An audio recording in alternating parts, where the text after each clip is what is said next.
네.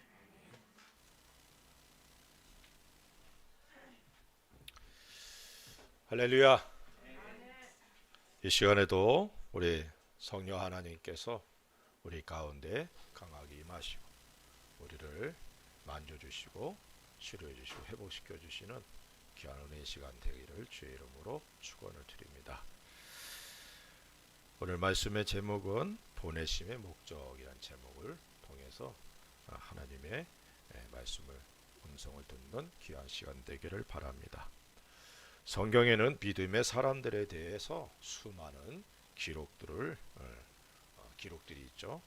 그리고 그 기록들을 통해서 우리들의 삶의 목표를 알게 되고 그들이 걸어간 길을 보면서 우리들이 어떤 모습으로 어떤 길을 가야 할지를 알게 됩니다. 그렇기에 말씀이 우리들의 신앙의 거울이 된다는 사실은 우리가 잊어서는 안 됩니다. 말씀을 읽고 듣고 행하는 사람들이 복을 받음에 대해 성경은 기록하고 있습니다. 말씀은 우리들의 행복을 위하여 하나님께서 주신 귀한 선물이죠. 우리의 삶을 옥죄고 얽어매려는 것이 아니라 우리의 행복을 위해서 하나님께서 주신 것이라는 사실을 잊지 않기를 바랍니다.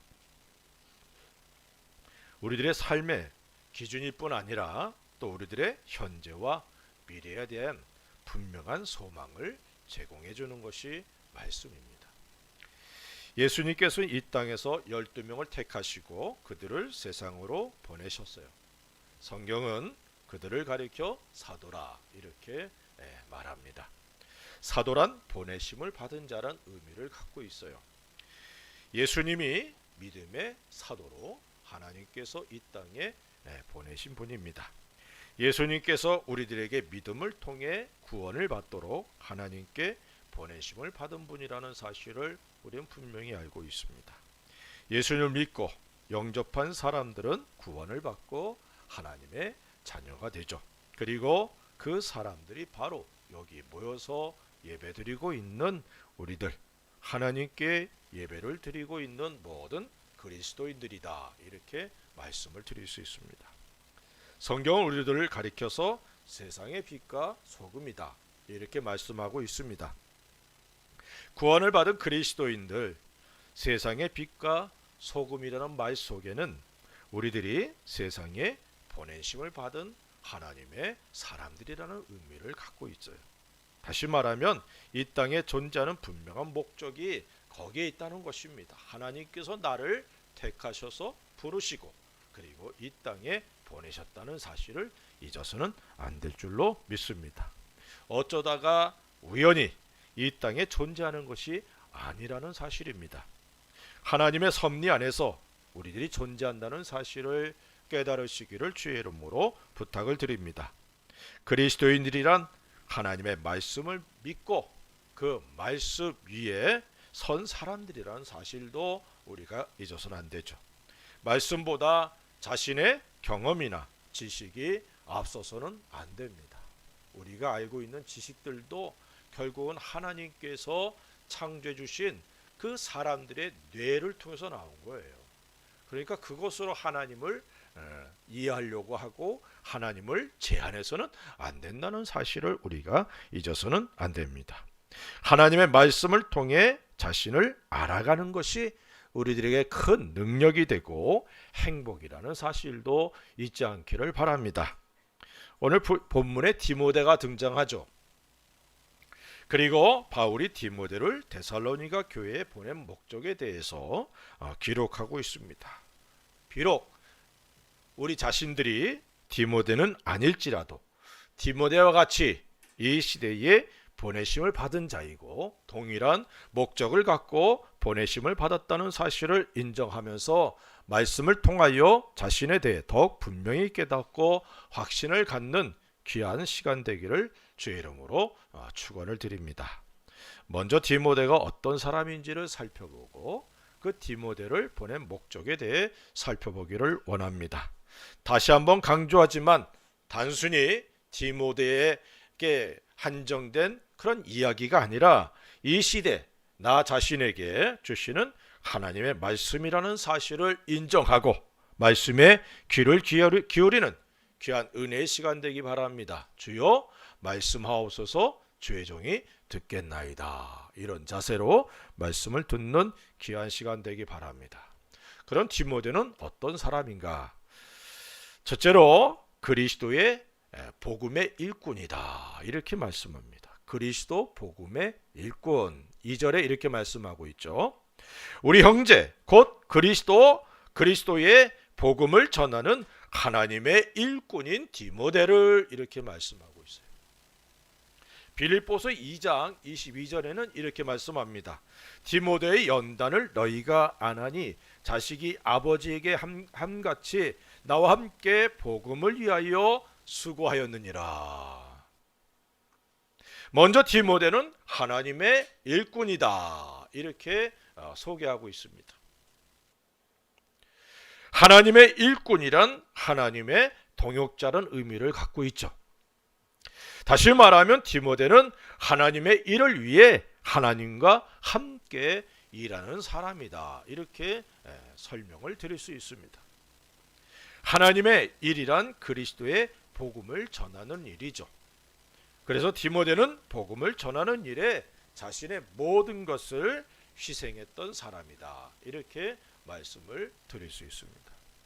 복음은 예수 그리스도를 통하여 세상 사람들에게 주어지는 하나님의 귀한 선물들을 의미합니다. 구원을 시작으로 구원받은 이후에 주어질 놀라운 은혜들에 대해서 우리들이 성경을 통해 알아가야 되는데, 그것이 바로 복음에 포함된 내용들입니다.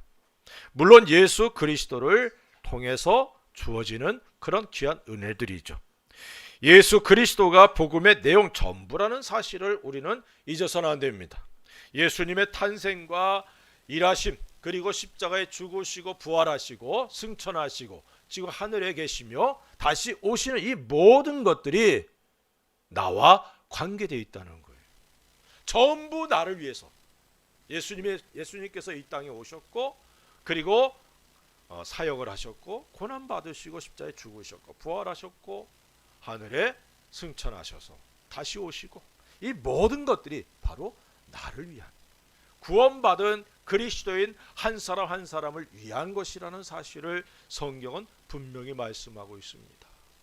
그래서 예수님의 그 모든 것을 통해 우리가 저것이 바로 내게 주어진 은혜들이구나 라는 사실을 깨달아야 된다는 사실입니다.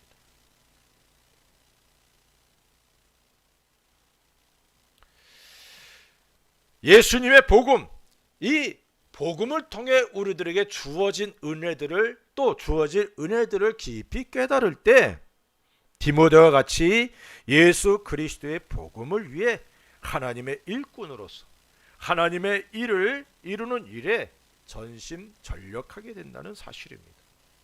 복음을 제대로 이해하지 못하거나 깨닫지 못한 사람들이 결국은 세속에 빠져서 십자가의 원수가 된다는 사실을 마음에 새길 수 있기를 주의 이름으로 부탁을 드립니다. 두 번째로 디모데는 칭찬을 듣는 사람이었습니다. 사도행전 16장 2절에 이렇게 말씀합니다. 디모데는 루스드라와 이고니온에 있는 형제들에게 칭찬받는 자니라고 말씀하고 있어요. 디모데는 사람들에게 칭찬을 듣는 사람이었습니다. 칭찬을 들었다는 것은 다른 사람들이 인정할 수밖에 없는 그런 성품과 행동들이 있었다는 사실을 의미하죠. 빛과 소금의 삶, 그리스도의 향기를 바라는 삶을 살았던 디모데였기 때문에 좋은 영향력, 선한 영향력을 주는 사람이었다는 것을 우리가 알 수 있습니다. 우리들이 디모데와 같이 주변 사람들에게 인정받고 칭찬 듣는 그런 삶을 살아감으로 주님께 영광과 찬양을 돌릴 수 있는 은혜가 있기를 주의 이름으로 축원을 드립니다. 세 번째로 바울의 동역자다, 이렇게 말합니다. 로마서 16장 21절에 나의 동역자 디모데와 이렇게 말하고 있어요. 우리가 잘 알듯이 디모데는 바울의 영적 아들이다, 이렇게 얘기를 하죠. 그런데 주님의 일을 함에 있어 바울과 함께 일한 사람, 동역자 이렇게 말하고 있습니다. 고린도전서 16장 10절에 이렇게 말합니다. 디모데가 이르거든 너희는 조심하여 그로 두려움이 없이 너희 가운데 있게 하라. 이는 그도 나와 같이 주의 일을 힘쓰는 자임이라 라고 말씀하고 있어요. 주님의 일에 바울과 함께 힘을 쓰는 사람. 그리고 사도행전 19장 22절은 이렇게 말씀합니다. 자기를 돕는 사람 중에서 디모데와 에라스도 두 사람을 마게도니아로 보내고 자기는 아시아에 얼마 동안 더 있으니라 이렇게 말하고 있어요. 자기를 돕는 사람 중 이 디모데는 바울과 함께 주님의 일을 행하며 그 일을 위해 힘쓰고 또 바울을 돕는 사람이었다는 사실을 여기서 알 수 있습니다. 디모데는 하나님의 일꾼으로 당연히 바울의 동역자라는 사실을 우리가 잊어서는 안 됩니다. 바울도 이러한 사실을 분명히 기록하고 있어요. 바울과 함께 주님의 일에 힘쓰고 바울을 도왔던 디모데. 우리 모두 이 시대에 디모데들이 될 수 있기를 주의 이름으로 축원을 드립니다.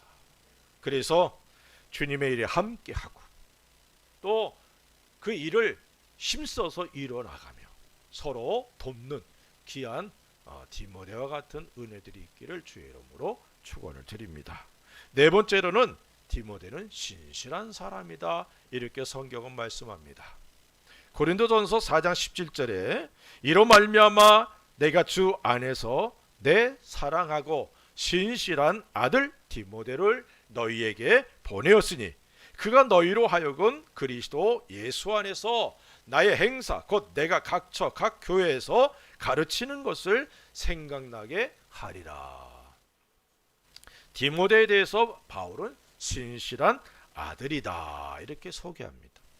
이 신실하다는 말은 믿음이 충만한, 다시 말하면 신뢰할 만한 사람 이런 의미를 갖고 있습니다. 주님의 일을 함에 있어서 신뢰할 수 있는 바울의 동역자, 그가 디모데였다는 것입니다. 우리들이 주님의 일을 행함에 있어서 신뢰할 수 있는 그런 신실한 하나님의 일꾼인 디모데와 같은 귀한 사람들 될 수 있기를 주의 이름으로 부탁을 드립니다. 다섯 번째는 신앙교육을 잘 받은 사람이에요. 디모데후서 3장 15절에 또 어려서부터 성경을 알았나니 성경은 능히 너로 하여금 그리스도 예수 안에 있는 믿음으로 말미암아 구원에 이르는 지혜가 있게 하느니라 라고 말씀합니다. 디모데는 어려서부터 말씀 안에서 훈련을 받은 사람입니다. 외조모 그리고 어머니에게서 성경을 배운 디모데였기 때문에 어려서부터 말씀에 근거한 올바른 신앙생활을 행했다는 사실을 알 수 있습니다. 그렇게 그가 사람들에게 칭찬을 받는 삶을 살아갈 수 있었던 것이죠. 말씀에 근거한 삶은 매력이 넘치는 삶입니다. 예루살렘 사람들이 성도들의 삶을 보고 칭찬하고 그들과 함께 하기를 좋아했어요. 그래서 믿는 무리의 수가 날마다 더해지는 귀한 은혜가 임했습니다. 우리들의 삶이 하나님의 말씀을 읽고 듣고 배우고 그 말씀에 근거한 삶을 살아감으로 선한 영향력을 줄 수 있고, 그래서 내 주변 사람들이 나로 인해서 예수님의 향취를 맡고 예수님께 관심을 갖고 교회에 나올 수 있는 구원을 받게 되는 놀라운 은혜가 임하게 되기를 주의 이름으로 축원을 드립니다. 디모데가 바로 이런 사람이었다는 것이죠. 바울은 디모데를 데살로니가 교회에 보내면서 그 목적에 대해서 다음과 같이 말씀하고 있습니다. 첫 번째로는 굳건하게 하려고 보냈다라고 말씀합니다. 2절에 이는 너희를 굳건하게 하고 라고 말씀하고 있어요. 데살로니가 교회는 사도 바울이 제2차 전도 여행 중에 세워진 교회입니다. 하지만 핍박이 있었고 핍박을 피하여 바울 일행은 아덴에 이르게 되었어요. 3주간 정도의 짧은 시간의 사역을 통해서 세워진 교회였기 때문에 바울은 마음에 불안을 갖고 있었어요. 아직 기초가 든든하게 세워져 있지 않은 상황이었기 때문에 불안함이 있었습니다. 데살로니가 교인들 중 일부는 무질서하고 또 문란했고 마음이 약하고 신앙의 용기가 없는 사람들도 있었습니다. 그들은 이 교도의 불륜에 다시 빠질 위험도 있었어요. 그런 죄악된 생활로 돌아가는 것을 방지하기 위해서, 그리고 믿음과 말씀 위에 굳건하게 세워지기를 바라는 마음에서 바울은 디모데를 데살로니가 교회로 보낸 겁니다. 그들의 믿음을 붙잡아 주고자 하는 그런 목적을 갖고 있었어요. 디모데가 데살로니가 성도들의 믿음을 굳건하게 할 수 있는 것, 그 도구라고 할 수 있을까요? 그 무기, 그것은 말씀이었습니다. 말씀을 통해서 믿음을 굳건하게 잡아주는 것이죠. 주님께서는 우리를 굳건하게 세워주시는 분임을 믿으시기 바랍니다. 제가 참 많이 고백하는 그런 말씀인데, 시편 40편 2절에 나를 기가 막힐 웅덩이와 수렁에서 끌어올리시고 내 발을 반석에 두사 내 걸음을 견고하게 하셨도다. 내가 기다리고 기다렸다라고 다윗은 고백하죠. 하나님께 기도하면서 기다리고 기다렸다. 야, 믿음의 사람, 하나님께 기도하면 즉시 응답받고 행했던, 그래서 하나님의 은혜를 많이 경험했던 다윗. 그런데 그 다윗이 어떤 기도 제목에 대해서 아주 기다리고 기다리는 그런 인내 시간을 갖고 있었다는 것이죠. 그랬을 때 하나님께서 기가 막힐 웅덩이와 수렁에서 끌어올려 주시고 그 발을 반석에 두사 그 걸음을 견고하게 굳건하게 세워주셨다는 사실입니다. 기가 막힐 웅덩이, 수렁. 웅덩이라는 것은 일본에도 있는지 모르겠지만 한국에서는 옛날에 밭농사를 짓고 농사 짓잖아요. 그러면 물을 대기 위해서 깊이 팝니다. 근데 그 웅덩이에 빠져서 죽는 경우들도 참 많았어요.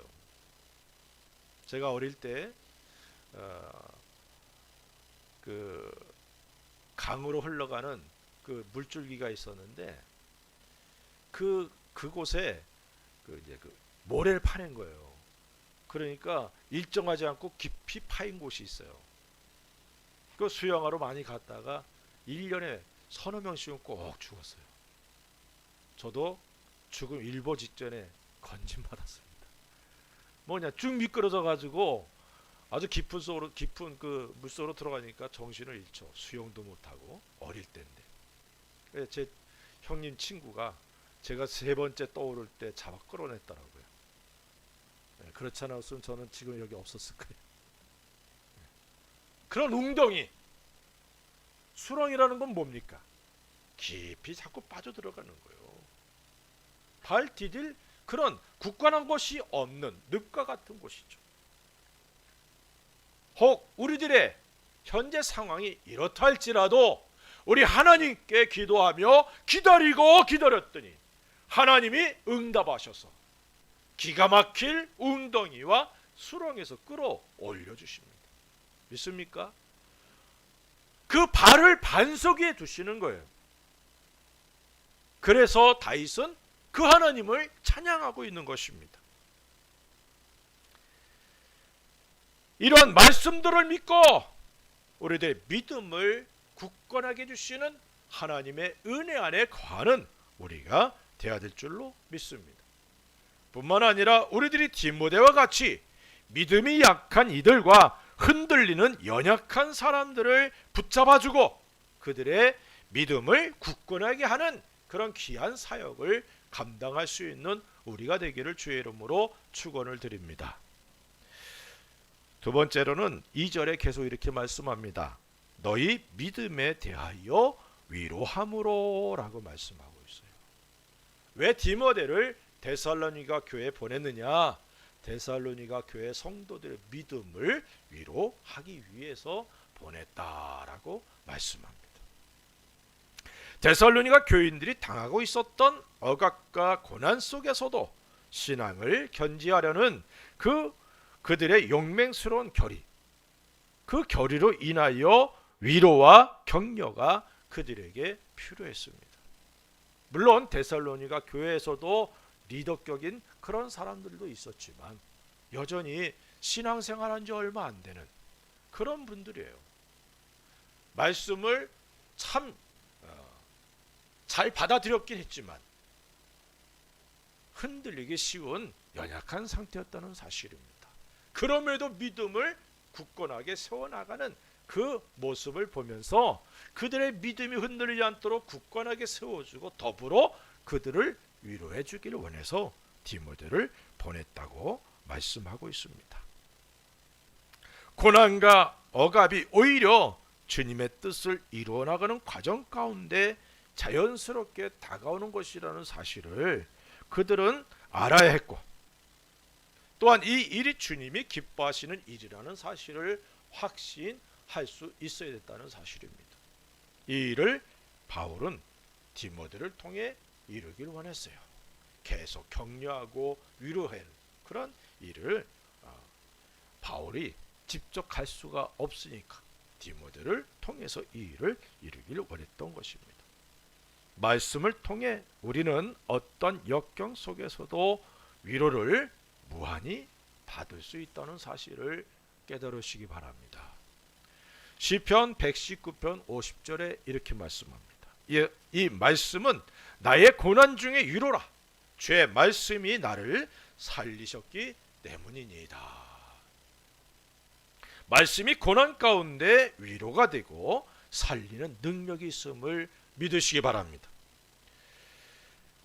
말씀을 통하여 하나님의 위로를 받고 다른 지체들을 위로할 수 있는 귀한 하나님의 사람들이 되시기를 주의 이름으로 축원을 드립니다. 그런데 데살로니가 교회는 위로를 받기만 한 교회가 아니라 오히려 바울에게 위로를 주는 교회이기도 했어요. 7절에 이렇게 말씀합니다. 이러므로 형제들아 우리가 모든 궁핍과 환난 가운데서 너희 믿음으로 말미암아 너희에게 위로를 받았노라. 데살로니가 교회 성도들의 믿음의 소식을 들으면서 이 바울은 위로를 받는 거예요. 바울의 사역의 열매, 데살로니가 교회 성도들이죠. 그런 성도들의 믿음으로 인하여 바울이 내가 위로를 받았다. 내가 하는 일들이 결코 헛되지 않고 이렇게 열매를 맺어가는 걸 보니 내가 위로가 되는구나. 사역자들은 성도들의 믿음이 성장하고 그 믿음으로 환난을 이겨나는 것을 볼 때에 위로를 받게 됩니다. 제가 일본에 와서 그 집회를 한 적이 있습니다. 근데 그때 한국에 큰 비가 내렸어요. 그래가지고 교회 성도들의 집이 물에 잠기고 그랬습니다. 목사가 일본에 와 있는데 한국에 있는 교회가 엉망이 된 거예요. 성도들이 가서 볼 수도 없고 너무 답답한 그런 상황이었어요. 그래서 이제 일본에서 집회 끝나고 한국에 들어가서 이제 성도들의 집을 방문하면서 신방하면서 오히려 제가 위로를 받았어요. 교회 나온 지 얼마 안 되는 분인데 그분의 집이 물에 잠겨가지고 냉정과 둥둥 떴어요. 그런데 이분이 간증을 하는 거예요. 냉정과 둥둥 떴는데 그 반찬들이 이렇게 이제 용기가 밀폐되지 않았습니까? 그 냉장고는 그렇게 됐고 물이 다 이렇게 잠겼지만 그 반찬들이 상하지 않은 거 보면서 감사했다는 거예요. 야, 목사보다 믿음이 크구나. 와, 위로가 되더라고요.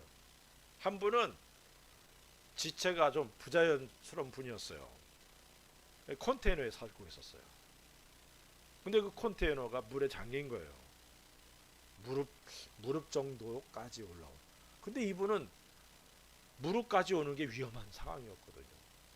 근데 우리 집사님들이 가서 돕고, 그리고 물이 없어진 다음에, 물이 빠진 다음에는 그 컨테이너를 좀 높은 데로 해가지고 밑에 흙을 깔고 높게 했더라고요. 그 모든 모습 보면서 막 믿음이, 이제 막 신앙생활 하는 분들이거든요. 믿음이 흔들리면 어떡하나 그랬더니 오히려 감사하고 있더라고요.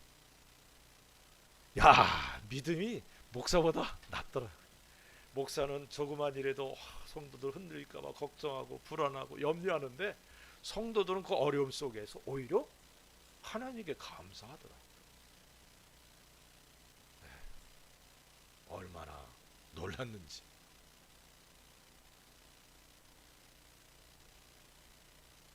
그런 걸 보면서 야, 내가 그래도 주님의 일에 열매를 맺고 있구나. 내가 위로받더라고요.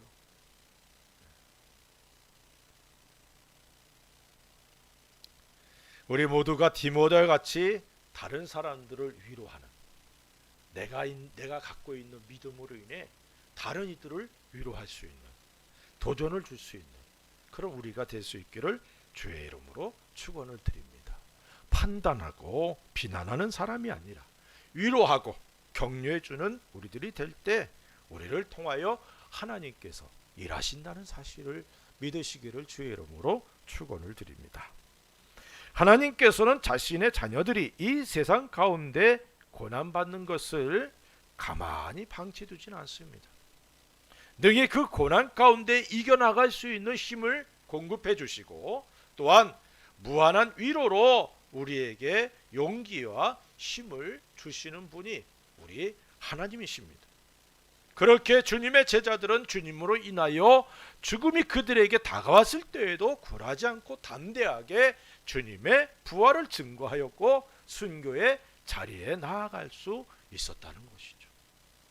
사도 베드로는 자신의 생명을 건지기 위해서 예수님을 3번이나 부인하고 욕하고 저주했던 사람입니다. 하지만 그가 주님의 부활과 승천을 눈으로 직접 보고, 또한 성령 하나님의 충만을 받고 난 이후에 그는 공회의 위협을 받은 후 다음과 같이 외치고 있어요.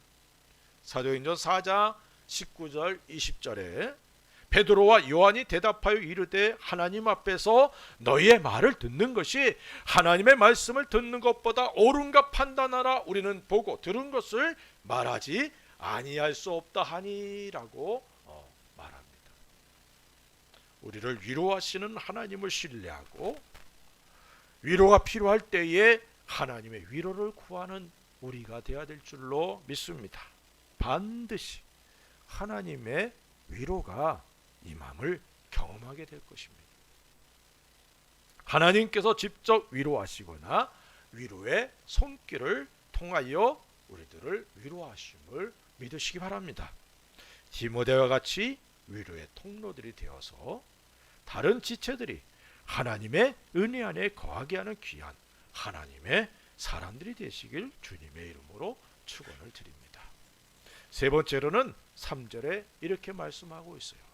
아무도 이 여러 환난 중에 흔들리지 않게 하려 함이라. 세 번째로는 흔들리지 않게 하려고 바울이 디모데를 보냈다라고 말씀합니다. 이 말의 의미는 강아지가 재롱을 부리기 위하여 꼬리를 흔드는 모습을 묘사할 때 사용되고, 여기서는 정신적인 그런 흔들림, 동요를 나타내는 표현이라고 이렇게 설명하고 있습니다. 다시 말하면 데살로니가 교인들에게 닥쳐온 여러 가지 어려운 환경들, 고난, 환난 등을 통하여 그들의 마음이 흔들릴 가능성이 있었다는 것이죠. 그래서 주님을 향한 사랑과 열정이 식어질 가능성이 있었습니다. 그래서 바울은 디모데를 그들에게 보내면서 그들로 말씀 안에서 소망 가운데 흔들림이 없이 믿음의 삶을 살도록 격려하기를 원했던 것입니다.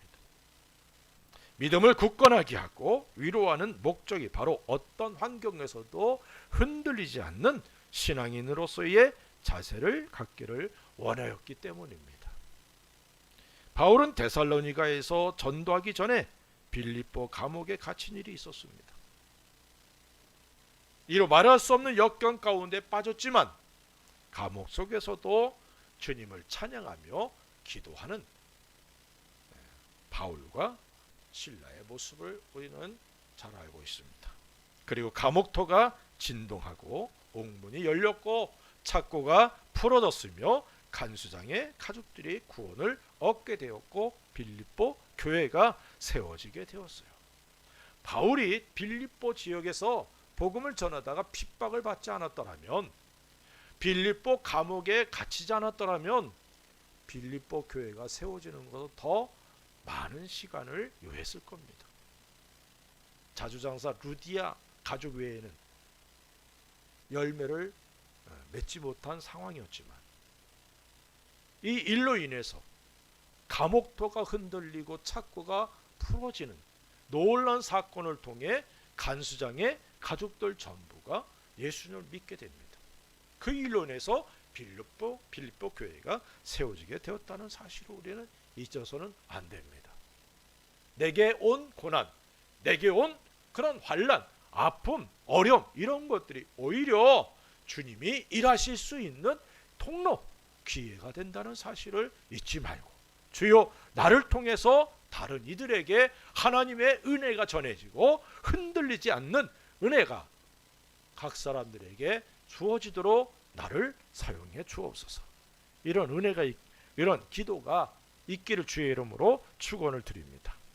흔들리지 않고 하나님을 신뢰하였던 바울과 신라로 인해서 빌립보 교회가 세워졌다는 사실을 깨닫고 우리들이 만나는 모든 일들, 이 일들을 통해 흔들릴 수 있지만 오히려 주님께서 우리를 붙들고 계신다는 믿음의 확신을 갖게 된다면 그 역경을 통하여 주님의 큰 역사를 경험하게 됨을 깨달으시기를 바랍니다.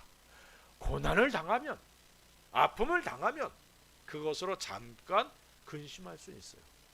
그러나 그리스도인은 그 근심에서 벗어나서 극복하고 오히려 주님 앞에 나아가는 겁니다.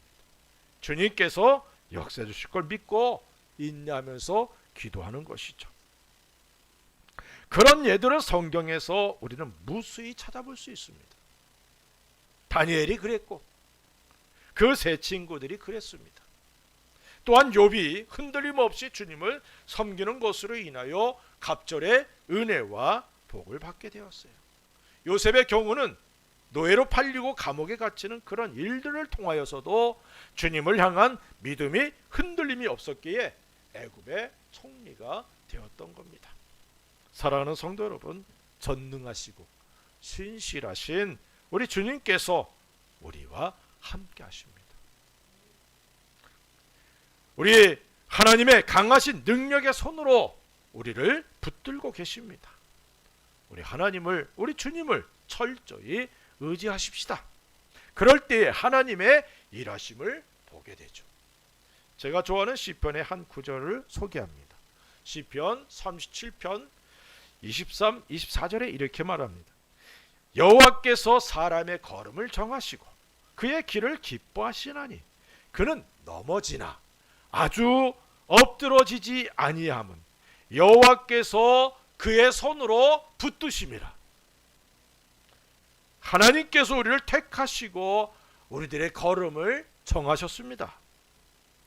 혹 우리들이 잘못해서 넘어질 수 있어요. 그렇지만 그것 때문에 아주 넘어져서 엎드러져서 망하지 않는다는 사실입니다. 왜? 하나님이 우리를 붙들고 계시니까. 하나님의 능력의 손이 나를 붙들고 계시기 때문에 다시 나를 일으켜 세워주시기 때문이라는 사실을 믿으시기를 주의 이름으로 축원을 드립니다. 하나님의 능력의 손, 하나님의 사랑의 손이 나를 붙들고 계신다는 사실을 늘 기억하시고 감사하고 찬양하는 저와 여러분들이 되어야 될 줄로 믿습니다. 네 번째로는 믿음을 확인하기 위해서 보낸다라고 말씀합니다. 5절에 이러므로 나도 참다 못하여 내 믿음을 알기 위하여 그를 보내었느니 이는 혹 시험하는 자가 너희를 시험하여 우리 수고를 헛되게 할까 함이니 라고 말씀합니다. 우리 주변에는 우리를 미혹하여 넘어지게 하고 하나님의 뜻을 알지 못하게 하고 또한 행치 못하게 하므로 하나님께서 우리에게 주시고자 하시는 은혜들과 복을 받지 못하게 하는 악한 세력들이 너무 많습니다. 이런 세력들로부터 데살로니가 교회 성도들이 믿음을 지키고 올바른 신앙생활을 하고 있는지 바울의 관심은 거기에 있었다는 것이죠. 우리의 관심도 여기에 있어야 됩니다. 우리의 믿음이 항상 하나님을 향하고 있는지, 또한 말씀 위에 우리의 삶이 기초를 튼튼히 하고 있는지 항상 관심을 가져야 됩니다. 그래서 자신을 테스트해 봐야 돼요. 에베소 5장 10절에 이렇게 말씀합니다. 주를 기쁘시게 할 것이 무엇인가 시험하여 보라. 하나님께서 기뻐하실 것이 무엇인가 자신의 삶 가운데 끊임없이 질문하고 주님께서 기뻐하실 것들을 행하는 삶이야말로 하나님의 자녀다운 삶이다 라고 말씀을 드릴 수 있어요. 하나님께서 우리의 믿음을 테스트한다는 사실을 잊지 않기를 바랍니다. 창세기 22장 12절에 이렇게 말씀합니다. 사자가 이르시되 그 아이에게 내 손을 대지 말라. 그에게 아무 일도 하지 말라. 내가 내 아들 내 독자까지도 내게 아끼지 아니하였으니 내가 이제야 내가 하나님을 경외하는 줄을 아노라. 아브라함을 테스트하신 하나님께서 우리를 테스트하신다는 사실을 믿으시기 바랍니다. 이러한 사실을 마음에 새기고 하나님께 인정받는 믿음의 사람들 되시기를 우리 주님의 이름으로 축원을 드립니다. 오늘은 디모데를 통하여 은혜와 도전을 받았습니다. 우리 모두가 이 시대에 디모데가 되기를 바랍니다. 디모데와 같이 그리스도의 복음의 일꾼으로서 다른 이들에게 칭찬을 듣는 사람으로서 바울의 동역자요 돕는 자로서 신뢰할 만한 사람이요 말씀으로 잘 훈련을 받은 사람들 되시기를 주의 이름으로 축원을 드립니다. 그래서 우리들을 통해 하나님께서 행하시고자 하시는 일들을 이루어 나가는 저와 여러분들이 되십시다. 디모데와 같이 약한 이들의 믿음을 굳건하게 해주고 그들이 만난 환난 가운데 하나님의 위로의 통로가 되고 어떤 환경에도 흔들리지 않고 하나님을 신뢰하도록 하며 하나님께서 인정하는 믿음의 소유자들이 되도록 하는 하나님의 사람들이 되시기를 바랍니다. 우리들의 생애가 디모데와 같아서 하나님 아버지와 우리 주 예수 그리스도 우리 주님에게 영광과 찬양을 돌리는 귀한 하나님의 사람들 되시기를 우리 주 예수 그리스도의 이름으로 간절히 축원을 드립니다. 기도하십시다. 우리 같이 한번 기도합시다. 주여, 내가 이 시대에 디모데가 되게 하옵소서. 말씀을 들으면서 도전받고 은혜 받은 그런 내용을 가지고 우리 같이 한번 기도하십시다. 나를 디모데와 같이 써주시옵소서. 주님 내게 은혜를 베풀어 주시옵소서. 우리 같이 한번 기도합니다. 할렐루야. 아버지 하나님,